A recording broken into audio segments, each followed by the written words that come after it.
Halo Ayah Bunda, saya Dr. Rahmi Utami, dokter spesialis anak Rumah Sakit Umum Daerah Majene. Bolehkah anak puasa pada saat batuk pilek di saat cuaca tidak menentu?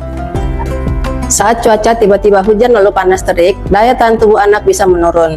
Perubahan suhu mendadak membuat tubuh perlu beradaptasi cepat. Batuk pilek pada anak paling sering disebabkan oleh infeksi virus saluran napas atas, bukan karena hujan atau es semata. Namun, cuaca ekstrim bisa membuat anak lebih rentan tertular. Kalau anak batuk pilek, boleh tetap puasa nggak, Dok? Tergantung kondisi anaknya. Anak boleh belajar puasa jika batuk pilek ringan, tidak demam tinggi, masih aktif bermain, nafsu makan masih baik, tidak sesak napas.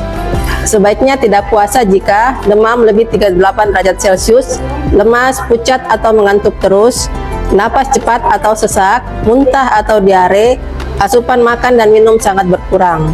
Dalam kondisi sakit, tubuh anak justru butuh cairan dan nutrisi cukup untuk pemulihan. Jadi jangan dipaksakan ya Bunda. Saat puasa, anak tidak minum selama kurang lebih 12 jam. Padahal saat batuk pilek, tubuh butuh cairan lebih banyak.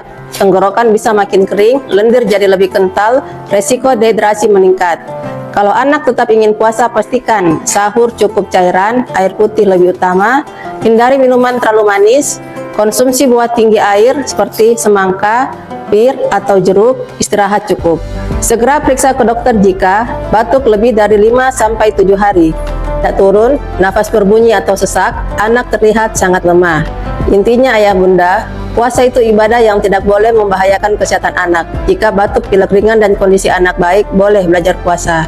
Tapi kalau kondisi memburuk, kesehatan tetap prioritas utama.